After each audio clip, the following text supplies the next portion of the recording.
नमस्कार, आप देख रहे हैं जिले का सबसे पुराना, विश्वसनीय और लोकप्रिय चैनल न्यूज लाइव। दिन भर की तमाम छोटी बड़ी खबरों के साथ मैं हूं शशि सिन्हा। ग्रामीण क्षेत्रों में कोरोना के चेन को ब्रेक करने के उद्देश्य से आज से गिरिडीह जिला अंतर्गत डोर टू डोर सर्वे कार्य प्रारंभ किया गया है, ताकि सही समय पर लोगों का कोविड जाँच कर उनका समुचित चिकित्सीय उपचार किया जा सके। इसको लेकर उपायुक्त ने बगोदर सरिया अनुमंडल अंतर्गत डोर टू डोर सर्वे का कार्य का निरीक्षण कर सर्वे कार्य का जायजा लिया। निरीक्षण के क्रम में उपायुक्त ने कहा कि सर्वे दल एवं जांच दल द्वारा घर घर जाकर सभी व्यक्तियों का कोविड जांच किया जा रहा है। जांच के क्रम में संक्रमित पाए जाने की स्थिति में व्यक्ति को होम आइसोलेशन किट उपलब्ध कराया जाएगा तथा उन्हें नजदीकी पंचायत भवन विद्यालय में एडमिट कर वहां उनका समुचित चिकित्सीय उपचार किया जाएगा। इस दौरान उपायुक्त ने सर्वे दल एवं जांच दल को दिशा निर्देश दिया कि कोई भी घर न छूटे। इसका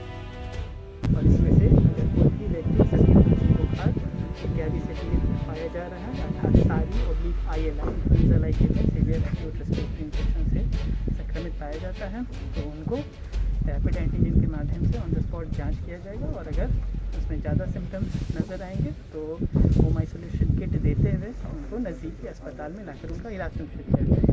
उद्देश्य इस पूरे प्रक्रिया का यही है कि हर ऐसे व्यक्ति को हम चिन्हित कर सकें जिसे कि चिकित्सकीय इंटरवेंशन की आवश्यकता है और ससमय हम उनको अस्पताल लाके उनका चिकित्सा प्रक्रिया प्रारंभ कर दें।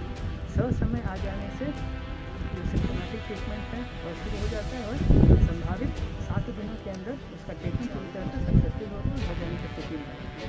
अगर पहले 7 दिन के ट्रीटमेंट के लाभ नहीं मिलता है तो उसके बाद नेक्स्ट 7 डेज का जो ट्रीटमेंट है जिसमें कि स्टेरॉइड या रेमडेसिविर इत्यादि दिए जाते हैं उसकी प्रक्रिया भी हॉस्पिटल में प्रारंभ की जा सकती है और वो अगर चीज़ पूरी हो जाती है तो फिर किसी भी व्यक्ति के मरने की संभावना नगण्य हो जाती है।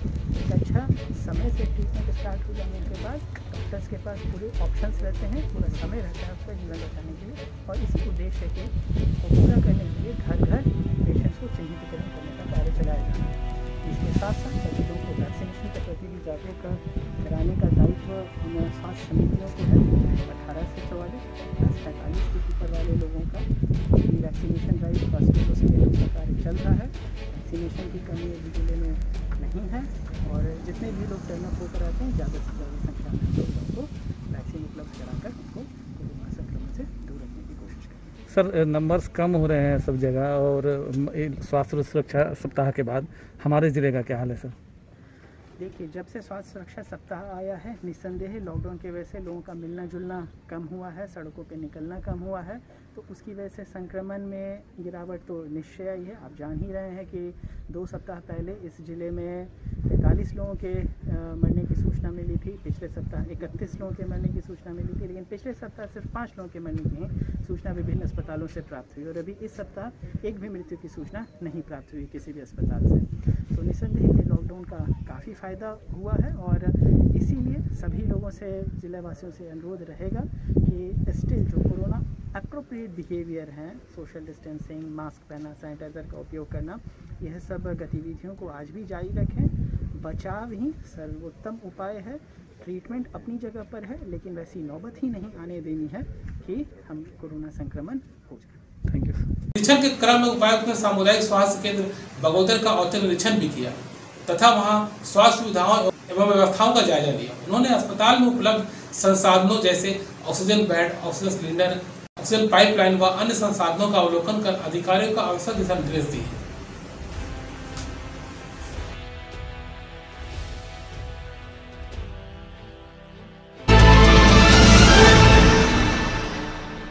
कोरोना संक्रमण से निपटने के लिए एक और जहां स्वास्थ्य विभाग पूरी तरह से मुस्तैद होकर काम कर रही है तो दूसरी ओर गिरिडीह विधायक सुधीर कुमार सोनू जिले में स्वास्थ्य सुविधाओं को बेहतर करने के लिए लगातार प्रयासरत है। इसी कड़ी में विधायक की पहल पर जिले में पहली बार सदर अस्पताल में कुछ दिन पूर्व ही ICU यूनिट का उद्घाटन किया गया, जिसका लाभ जिले वासियों को मिलना शुरू हो गया है। अब विधायक निधि से सदर अस्पताल में 200 ऑक्सीजन सपोर्टेड बेड तैयार किया जा रहा है। इस मामले में गिरिडीह विधायक सुधीर कुमार सोनू ने बताया कि जिले में स्वास्थ्य सुविधा बेहतर करने के लिए हर संभव प्रयास किया जा रहा है। कोरोना संक्रमण का प्रकोप अभी और अधिक बढ़ सकता है। इसके लिए झारखंड की हेमंत सोरेन की सरकार राज्यवासियों को बेहतर स्वास्थ्य सुविधा मिले, इसके लिए हर संभव प्रयास कर रही है।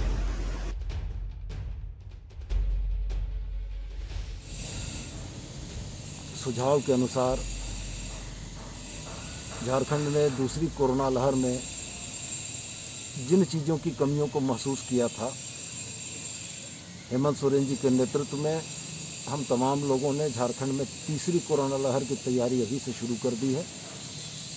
मैं आपके माध्यम से गिरिडीह की जनता को यह यकीन और भरोसा दिलाना चाहता हूं कि आने वाले दिनों में महीना, 2 महीना, 3 महीना के अंदर गिरिडीह सदर अस्पताल में 200 ऑक्सीजन सपोर्टेड बेड रेडी होंगे मेरी निधि से, विधायक निधि से, और 100 oxygen supported bed Barmoria Covid care centre में होंगे। कुल मिलाजुलाकर जिला मुख्यालय में गिरिडीह के नागरिकों के लिए, गिरिडीह के निवासियों के लिए सरकार की 300 ऑक्सीजन सपोर्टेड बेड की व्यवस्था होगी। 15 पेडियाट्रिक आईसीयू पीकू का निर्माण हो रहा है, जहां डेडिकेटेड ये 15 बेड आईसीयू के बच्चों के लिए होंगे। आरटीपीसीआर लैब की स्थापना के लिए स्थल एलोकेट किया जा चुका है। आने वाले 2 महीनों के अंदर में गिरिडीह में खुद का आरटीपीसीआर लैब होगा, जहां सैंपल कलेक्ट करके यहीं पर उसका जांच हो सकेगा। हम लोग पूरी ताकत से लगे हुए हैं कि सदर अस्पताल में एक सीटी स्कैन की स्थापना कर पाएँ, जिससे कि इलाज के दरमियान सीटी स्कैन कराने के लिए मरीजों को जो बाहर जाना पड़ता है उसकी भी ज़रूरत ना पड़े। कुल मिला कर मैं आपसे यही कहना चाहता हूं कि सदर अस्पताल में पीएसए ऑक्सीजन प्लांट की स्थापना के लिए ज़मीन चिन्हित करके दी जा चुकी है। नवंबर से पूर्व हम लोग पूरी मुस्तैदी के साथ कोरोना से लड़ने के लिए तैयार रहेंगे, और भगवान न करे गिरिडीह के निवासियों को अगर हॉस्पिटल के बेड और बेहतर चिकित्सकीय सुविधा की ज़रूरत पड़ेगी तो हम लोग यहाँ पर भरपूर व्यवस्था और साधन रखेंगे कि यहाँ के नागरिकों को बाहर जाने की नौबत ना आए।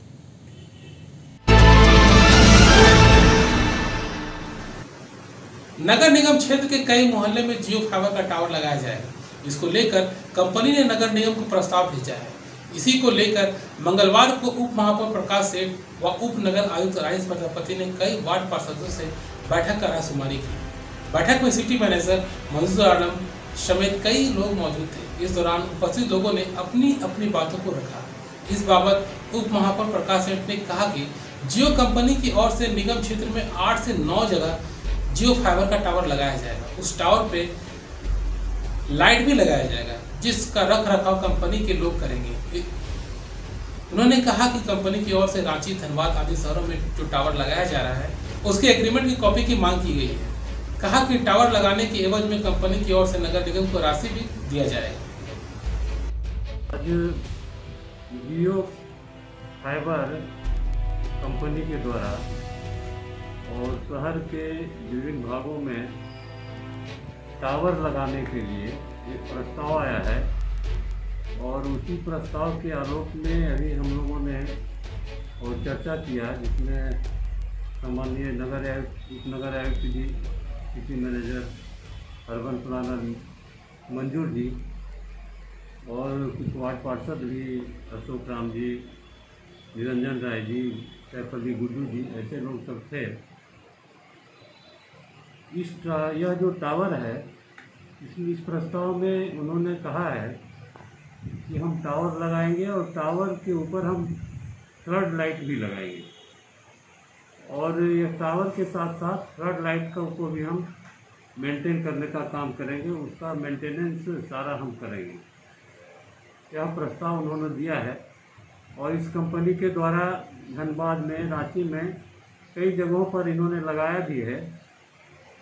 तो हम लोगों ने बैठकर यह विचार किया है कि अभी एक प्रयोग के तौर पर और ऐसे 8-9 जगह और अभी लगाया जाए यह टावर और फ्लड लाइट, जहां हमको अत्यधिक आवश्यकता है। और यह जो टावर लगेगा, फ्लड लाइट के साथ साथ नगर निगम को भी एक राशि देने की बात आई है कि नगर निगम को भी हम इसके एवज में और फ्लड लाइट के मेंटेनेंस के अलावा हम राशि भी कुछ देंगे। तो हम लोगों ने, और यहाँ इनका जो रांची में या धनबाद में जहाँ जहाँ भी लगा है, वहाँ का जो MOU इन्होंने साइन किया है, जो एग्रीमेंट किया है, उसकी कॉपी भी हम लोगों ने मांगी है। ताकि वहाँ का जो क्या रेट है और यहाँ का क्या रेट है, क्योंकि ये गिरिडीह धनबाद वगैरह सब एक ही कैटेगरी में आता है। हमने मांगा है सारा पेपर और सारा पेपर उन्होंने दिया है और इसी पर हम लोग विचार करते हैं। जो भी इसमें तय होगा तो किया जाएगा। हालांकि अभी एक सहमति बनी है कि 9-10 जगहों पर इनको लगाया जाए और प्रयोग के तौर पर अगर अच्छा लगा तो फिर हम लोग इसको बढ़ाने का काम करेंगे। एक तो ये, दूसरा ये कोरोना काल को लेकर और सभी शहर के सभी जगहों पर जो हमारा नाला जाम है, नाली जाम है, उसको एक ड्राइव के रूप में हम लोगों ने लिया है और सारे जगहों पर नाली को साफ़ करने का काम चल रहा है। इसी की एक समीक्षा भी हम लोगों ने किया है कि कहाँ कहाँ हम लोगों ने साफ़ किया है और कहाँ कहाँ और साफ़ करना है। इसको लेकर एक समीक्षा भी की गई है ताकि जहाँ साफ़ नहीं हो पाया और जो ज़रूरी है वहाँ हम लोग शीघ्र और मानसून आने के पहले नाली की सफाई कर सकें। Youth foundation for social welfare Giridih के द्वारा चिकित्सा शिविर, रक्तदान शिविर, कोरोना काल में अनाज वितरण, जानवरों के लिए भोजन, शमशान घाट में लकड़ी की व्यवस्था, दवाई की व्यवस्था इत्यादि के बाद अब एक नई पहल की शुरुआत की गई है। इस बार इंसान जानवर के बाद प्रकृति की अनोखी रचना पक्षियों को प्राथमिकता दिया जा रहा है। भीषण गर्मी में जो पक्षी पानी की कमी के कारण आसमान में उड़ते हुए जमीन पर गिर जाते हैं, वैसे पक्षियों को राहत मिले, यही इस अभियान का हिस्सा है। फाउंडेशन के सदस्यों द्वारा शुरुआत में 100 पक्षी कंटेनर बनाया जा रहा है। वैसे लोग जो दिल से पक्षियों की सेवा करना चाहते हैं और उनके लिए अनाज और पानी की व्यवस्था करना चाहते हैं, वह यूथ फाउंडेशन से संपर्क कर यह कंटेनर निःशुल्क प्राप्त कर सकते हैं। कंटेनर को बनाने में फाउंडेशन के सदस्य आशुतोष तिवारी, विजय कुमार, सनी गुप्ता, विकास गुप्ता और गौरव अपना बहुमूल्य योगदान दे रहे हैं।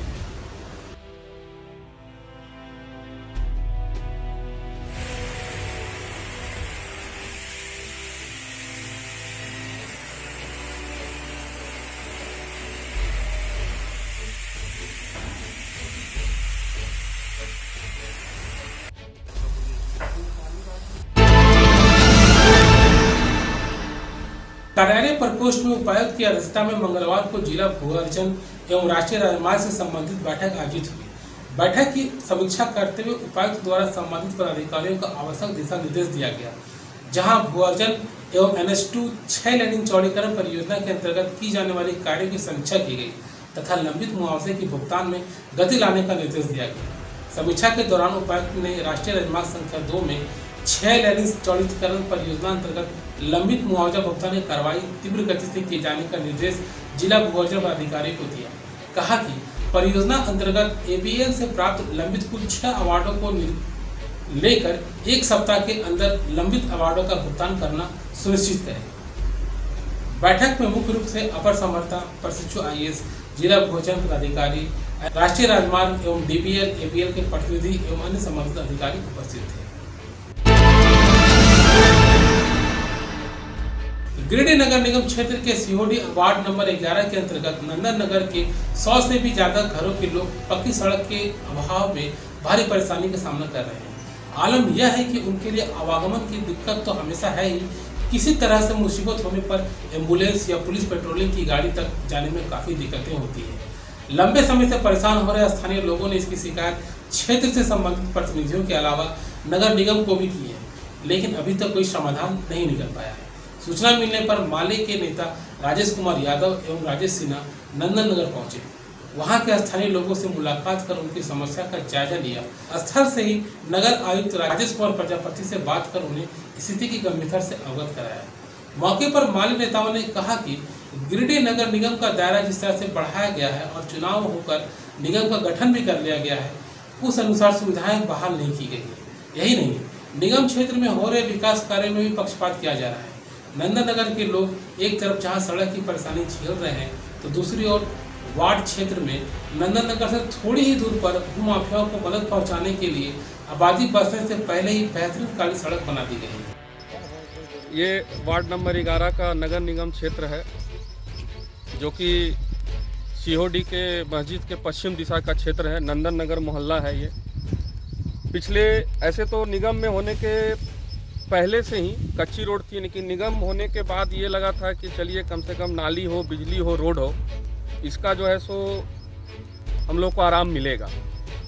लेकिन निगम बनने के बाद भी ऐसी दशा है कि हम लोग को तो लगता है कि एक गांव में रहते हैं वो ज़्यादा अच्छा रहता है, महसूस नहीं होता है कि हम लोग निगम में रह रहे हैं। नंदन नगर निवासी इस मुख्य मार्ग से जुड़ने के लिए बहुत परेशान है, क्योंकि हमारा पिछला साल से हम लोग बहुत कीचड़ में फंसे हुए, बहुत दिक्कत हो रहा है। जिस दिन से इस मोहल्ला का निर्माण हुआ उस दिन से हम लोगों ने वार्ड सदस्य हो या मुखिया हो सबको अवगत कराते रहे कि हमारे यहाँ आने जाने का प्रॉब्लम है, लेकिन आज तक कोई समाधान नहीं हुआ। ये वार्ड नंबर 11 जो सीहोडी के नंदन नगर का इलाका है, यहाँ के लोगों ने अभी भाकपा माले को एक सूचना दिया था यहाँ की सड़क की बदतर हालत को लेकर के। अभी हम लोग यहाँ आए हैं और हम लोगों ने देखा वाकई यहाँ स्थिति बहुत ख़राब है। सिर्फ आने जाने का मामला ही नहीं है, बल्कि सड़क की अव्यवस्था के कारण यहाँ दूसरे भी किसी भी संकटकालीन समय में पुलिस से लेकर के एम्बुलेंस तक आने में बहुत परेशानी होती है, यहाँ के लोगों ने बताया और देखने की भी चीज़ है। तो हम इसमें नगर प्रशासन से, नगर निगम के प्रशासन से हम ये अपील करेंगे, मांग करेंगे कि अविलंब वे इसको प्राथमिकता के तौर पर इसको ले करके और किसी भी तरह से यहाँ पर ये सड़क का निर्माण कराएं, और जब तक निर्माण ना हो तब तक इसकी मरम्मती कराएं। दूसरी बात हम कह रहे हैं कि ये जो जगह है ये बिल्कुल शास्त्री नगर के अपोजिट साइड है, और ये लोकेशन देखने से ही समझ में आता है कि यहाँ एक पुल की भी नितांत आवश्यकता है। हम उम्मीद करेंगे मौजूदा सरकार और शासन से, यहाँ जिला प्रशासन एक प्रस्ताव लेकर के भेजे कि अविलंब यहाँ शास्त्री नगर में और इस नंदन नगर को जोड़ने के लिए यहाँ एक पुल बने, जो इस इलाके के लिए पूरा एक डेवलपमेंट के ख्याल से बहुत ही बेहतर होगा। और ये नहीं कि सिर्फ नगर निगम बन गया, इसका दायरा बढ़ गया, सिर्फ टैक्स वसूली का एक पूरा जरिया बन जाए लोग। सिर्फ ये नहीं, अगर लोग टैक्स देते हैं, अगर लोग नगर निगम का होने का एहसास है, तो उसके साथ उसका विकास भी होना चाहिए। हम ये मांग करते हैं। ये वार्ड नंबर 11 है और 11 में बहुत ऐसा जगह है जहाँ पे रोड नहीं चाहिए था, उस जगह पे भी रोड बनाए। उधर ज़मीन जहाँ बेचा बेची करना था, जो माफिया लोग उस समय क्या किया, वहाँ पे बना के बड़ा बड़ा रोड बना के ज़मीन को बेचने के लिए रोड बनाया, जहाँ पे कोई आबादी नहीं है। और यहाँ देख लीजिए, यहाँ पे लगभग 100 लोग का घर है और 100 लोग के पास यहाँ पे यही स्थिति है, ना मतलब रोड है, ना कोई सुविधा नहीं है। तो हम इस माध्यम से, सोशल मीडिया माध्यम से, प्रिंट मीडिया और अखबार के माध्यम से ये बताना चाहते हैं कि कम से कम नगर निगम का जो क्षेत्र है वहाँ पे आप नाली साफ़ नहीं कर पाते हैं, कचरा साफ़ नहीं कर पाते हैं, सुविधा नहीं दे पाते हैं। कम से कम रोड तो बना दीजिए। यहाँ एम्बुलेंस आता है, यहाँ पे पुलिस की गाड़ी आती है, नहीं आ पाती, उधर दूर से ही रुक जाती है। मतलब चोरी को बढ़ावा देने के लिए एक तरह से हम कह सकते हैं कि आप जानबूझकर इस तरह कर रहे हैं क्या। स्वास्थ्य सुरक्षा सप्ताह को लेकर सरकार के द्वारा जारी गाइडलाइन का अनुपालन कराने को लेकर पुलिस प्रशासन की ओर से निरंतर अभियान चलाया जा रहा है। इसी कड़ी में मंगलवार को एसडीपीओ अनिल कुमार सिंह के द्वारा शहर के कालीबाड़ी चौक, पदम चौक, बड़ा चौक, भंडारी डी, कुबाड़ समेत कई इलाकों में सघन जांच अभियान चलाया गया। इस दौरान बगैर ई पास के सफर करने वाले लोगों से जुर्माना वसूला गया और जमकर फटकार भी लगाई गई। इस बाबत एसडीपीओ अनिल कुमार सिंह ने बताया कि गाइडलाइन का अनुपालन कराने को लेकर निरंतर अभियान चलाया जा रहा है और लोगों से अपील की जा रही है बिना ई पास के और बिना वजह यात्रा ना करें, अधिक से अधिक घरों में रहने की कोशिश करें, स्वस्थ रहें, सुरक्षित रहें।